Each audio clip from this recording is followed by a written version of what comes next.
Every night, Kojo tells himself the same thing. Tonight, I'm going to sleep early. He turns off the lights, puts his phone away, closes his eyes. And for a few seconds, it's quiet. Then it begins. That conversation from earlier, that awkward moment from 3 years ago, that email he hasn't replied to, that future he isn't sure about. His body is tired, but his mind? Wide awake. And the darker the room gets, the louder his thoughts become. Kojo doesn't overthink during the day. During the day, he's busy. Classes, messages, noise, movement. But at night, everything slows down. And when everything slows down, his thoughts speed up. He turns to the left, then the right.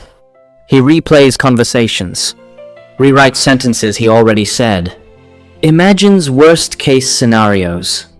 What if I embarrassed myself? What if I fail? What if something goes wrong? Minutes turn into hours. He looks at the clock. 2:17 a.m. His chest feels tight. His mind feels trapped in a loop. And the worst part? He knows he's overthinking, but he doesn't know how to stop. Here's what Kojo doesn't realize. During the day, your brain carries something called cognitive load. Cognitive load is mental effort. Thinking, planning, responding, processing information. It keeps your mind occupied. But at night, that load disappears. No assignments to solve. No conversations to manage. No distractions. When cognitive load drops, another system turns on. It's called the default mode network. This is the brain's background thinking system. When you're not focused on a task, it activates. It reflects. It replays the past. It imagines the future.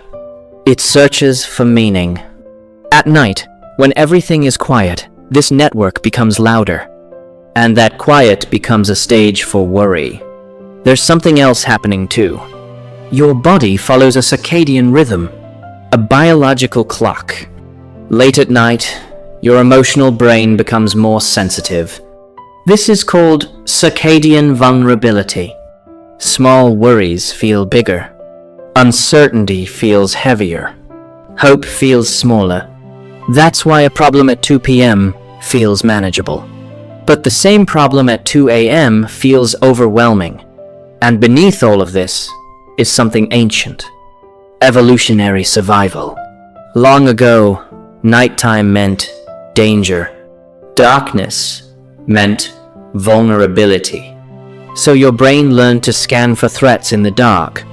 Even now, when you are safe in your bed, that system still activates. It asks, what if something goes wrong?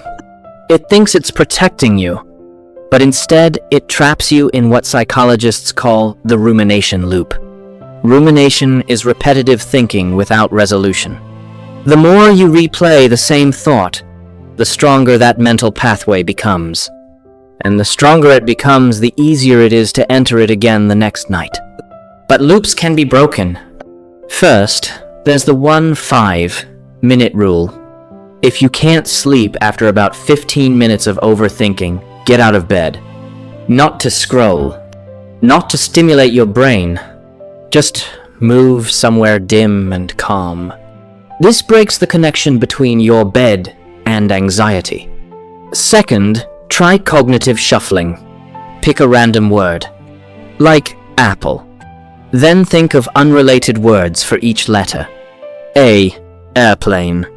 P, piano. P, purple. L, library. E, elephant. The randomness interrupts the structured worry cycle. It gently distracts the default mode network. Third, practice the brain dump. Before bed, write everything down. Every worry, every task, every fear. When thoughts are on paper, your brain feels less responsible for holding them. This reduces the pressure when cognitive load disappears at night. Fourth, Use constructive worry. When your mind says, "What if I fail?" ask, "What if I handle it?" When it says, "What if something goes wrong?" ask, "What if it works out?" This retrains your survival brain. It reminds it that not every unknown is a threat. The first night Kojo tried these tools, it wasn't perfect. But something changed. He wasn't fighting his brain. He was guiding it. After a week, the loop softened. After 2 weeks, he fell asleep faster. Silence no longer felt threatening. It felt neutral. Sometimes even peaceful. If you overthink at night, you are not broken. Your cognitive load disappears. Your default mode network activates.